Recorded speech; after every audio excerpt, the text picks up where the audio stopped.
What's up, world?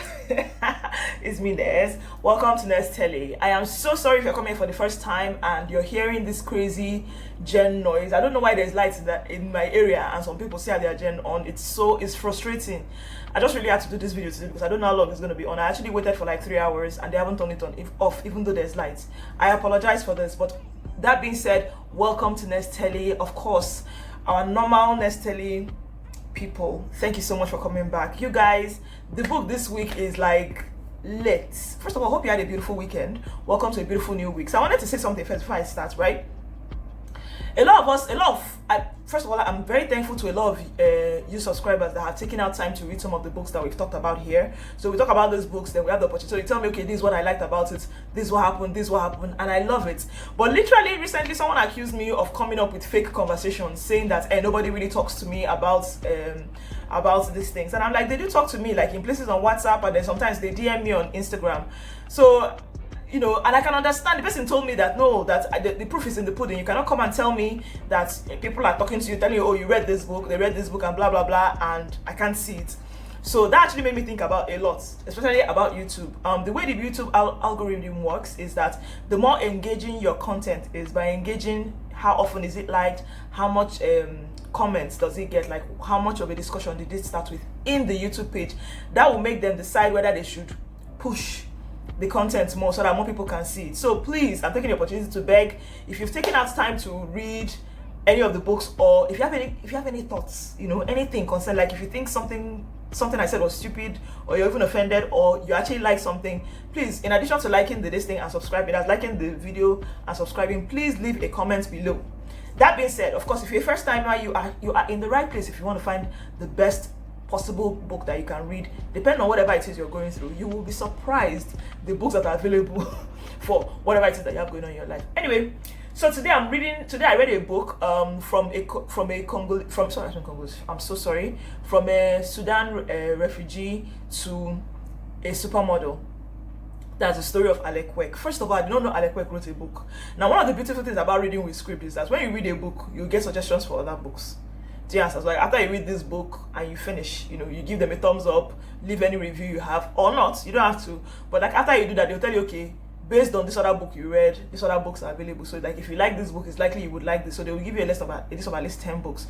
So I was in between looking at those 10 books, I found a book by Alek Wek. Now, if you don't know who Alek Wek is,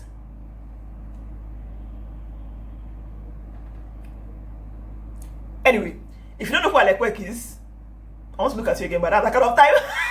Anyway, so Alek Wek is a Sudanese lady. She's actually from a place called Dinka. I didn't know what Dinka was. I had to start doing some more research on Dinka. She somehow survived the Sudanese civil war. Now I want to talk a bit about the Sudanese civil war because it's very similar to another place I know, right? But basically, she was able to live with her family. They are like 9 children. It's always a miracle to me when you hear of people that survived civil war and all the family members or most of the family members make it. That is, to me, it's like it's a 9 children, nine children, mommy, daddy. Somehow, you know, the Lord was merciful to them.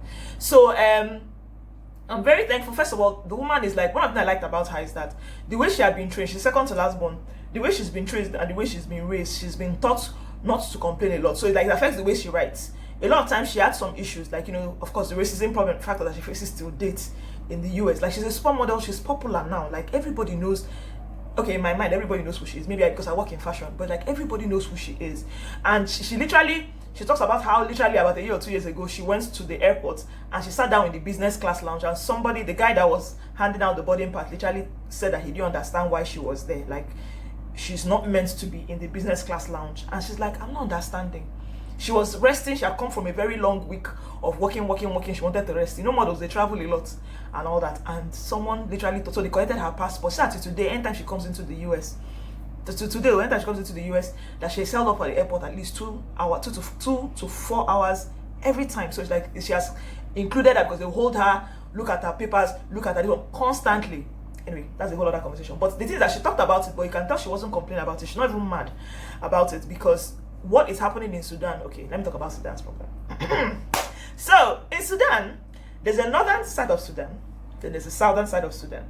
The northern side of Sudan is like let's say Arabic, right? They are Muslims, but they are a lot more influenced by the Arabs. So they are very tough Muslim people. And sometime in, sorry, I need to look at my laptop. Sometime in 1983, they had insisted that Sharia law had to reign in the whole of Sudan. The whole of Sudan. That includes, so like, and the northern part is mostly Muslims. The southern part is mostly Christians. So the northern part said that everybody in Sudan must become Muslim, and they must use Sharia law to be the driving law and the driving force of the whole of Sudan. Of course, the southern part said no, that they're not going to allow it, and they created like small group bodies to fight against the Sudanese government. The Sudanese government was the Sharia government who wanted to oppress and stop the southern people. And this is where it gets very interesting. The southern part of Sudan has oil. So this is where I'm going to with this. The southern part of Sudan has oil, like a lot of oil. That is why the northern part does not want to leave the southern part. The southern part said, you know what, leave us alone. Okay, fine, you want to be what you want to be. We're not going to fight with you. Do your thing, let us do our thing. And the northern part said, oh no, that one is not happening. Not today, never. And that's how they've been fighting. Now, this war has lasted from that's on paper, from 1983 to 2005. That's over 10 years. I'm trying to remember how many. Okay, that's 12 years of war. That is what that war is about. That's on paper.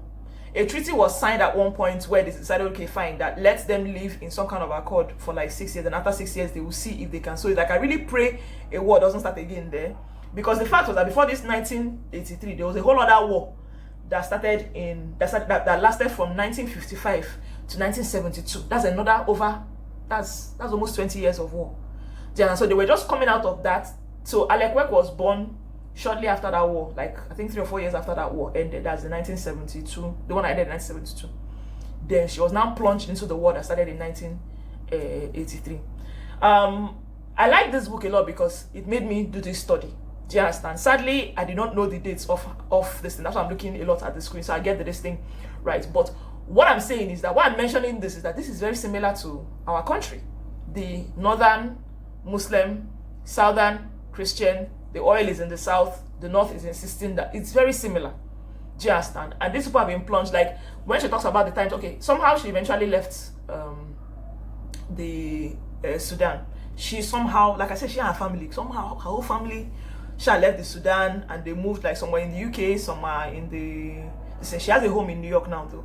But she moved to the UK, some people moved to Canada, and I think someone moved to Australia, I think, in her home. So like refugee programs basically took them all out somehow, and the whole family, for some reason, best known to God, made it out. So she talks about how she wanted to go back. She couldn't, like, she ran away when the war had started and it had gotten really bad. But when she came back, she could not believe, like, the deterioration had gotten so bad.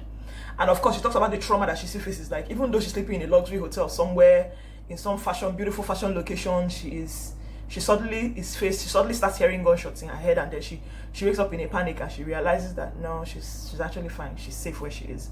This book is wonderful. Alek Wek is somebody, like, I feel like I wish I could meet her. I only God knows if I ever will, but I wish I could meet her. She's a very warm person. She tries not to complain a lot. She has a very serious work ethic, and I think that's what I like. That's what you hear a lot about a lot of people that are successful.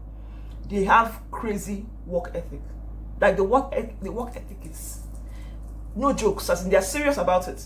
You get, it's not just, and you know, with models, you always think all they do is just pose and they look pretty. A lot of young people out here, you guys, I'm talking to you. A lot of you think, oh, you want to be a model because it's fashionable and it's fun.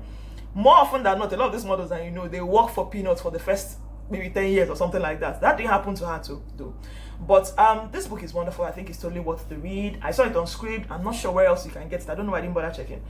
But really, just do a Google search. Do you understand? From a Sudanese refugee to a supermodel. The story of Alek Wek. I'm going to write the name of the book down here, so that's on the description box, so that you know that it's there.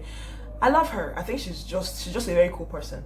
A lot of lessons to be learned here. The importance of working hard, the importance of family, the importance of having community. You know, those things, they actually matter a lot. You know, despite whatever it is that is going on. And you know, we know what is a bastard. I keep saying it, but let's just be looking, Sha. I mean, I'm thankful when I hear stories of people that actually got out of whatever what they were going to.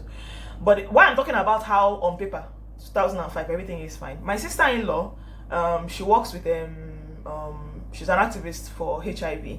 She had the opportunity to go to Sudan shortly after I got married. That was in 2012 or 2013, thereabout. And she was one person that told me that, oh boy, Sudan is quite a mess. So that, you know, there are rebels on the road, people with guns, you know, and some of them are even moving and killing people that are not even, as in, you know, usually when there's a war, when foreigners come in, they will allow them to do their thing, like, you know, do what you have to do and go. I don't have a problem with you. Some of them will, and you're like, you couldn't understand how very young boys. Now, what I keep imagining, like, imagine somebody being born in, let's say, when the first war was happening in, there's 1955, so let's say somebody was born in 1960, and they've had to live till now.